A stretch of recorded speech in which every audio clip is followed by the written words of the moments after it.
Okay, this is the third level Finch. Welcome back. I am Elliot. We're playing Creeper World, the first one. The old man gave us coordinates for each of these worlds. God only knows where he got them, but this is the only reason we've survived so long enough to build Odin's city in the first place. That's like the space station city thing. But he is still okay. So we owe him the benefit of the doubt. Plus, what other choice do we really have? Okay. Commander, there's a nano scheme for energy storage. Great. So we're going to get that. We have to be mindful of energy consumption. Great. Okay. So I paused it. So we see the creeper at the top. We got some collectors here. So I bet I could, yeah. And then, okay. I'm just trying to see how the fewest ones I can make still get everything.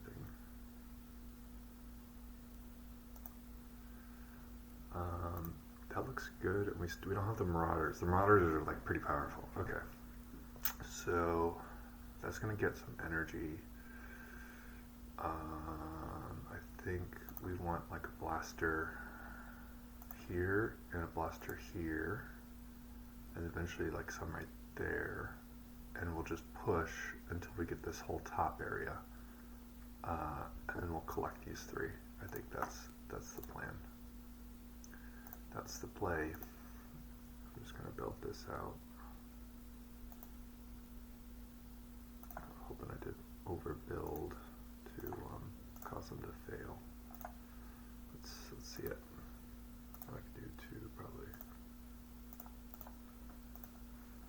It's a one. That's a one. Okay. We're good. Okay. Great. Yeah. So I played this in high school, and it was like a flash game on online. You know, there was tons of these flash games. Like Mini Clips was one, and there's another one I can't remember how to pronounce. It's like Concorga or something like that. Was the ant. There was a bunch of them. That's what people would do, is they would go online and play simple games. But I remember this was like a pretty complex game for those, because most of them were like BMX dirt bike tricks, or draw lines and you sled down them. You know, it's very simple games. Bubble pop, where you're like a pig and you shoot balloons. Okay, I'm gonna pause it again. So now I got some energy surplus. I'm gonna do 1, 2. Normally what I do is like do alternating. We'll do that in the back row. That's probably going to eat some stuff up, but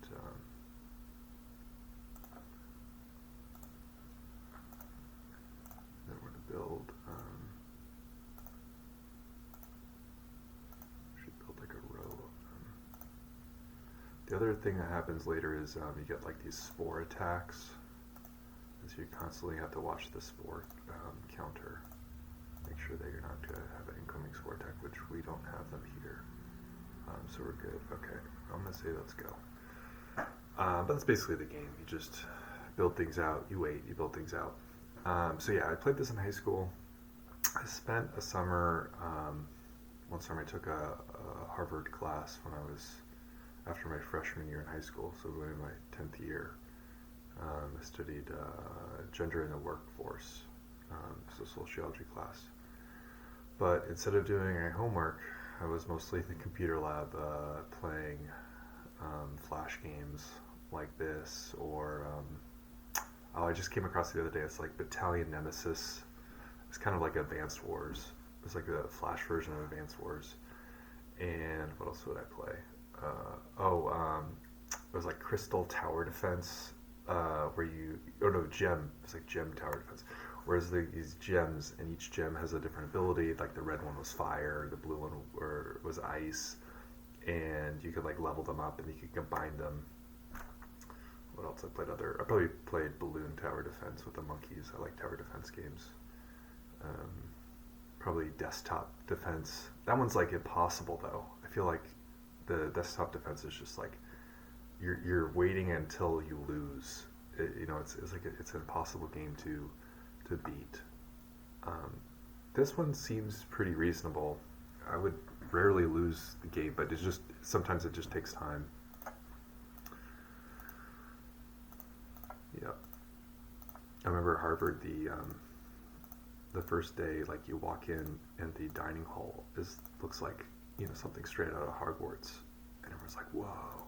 And then you would have like tourists coming that would maybe do like a campus tour or something, and they would go because they would hear like how crazy everything it was, so they would go to look at it, and then the lunch ladies, the lunch staff, they would come and they would like shoo them away. No, get away, because they would have their cameras. They're trying to get a picture because it looked incredible. But your first week you're like, whoa, and then your second week you're like, yeah, this is just what it is. It looks amazing. Yeah, you get so used to it.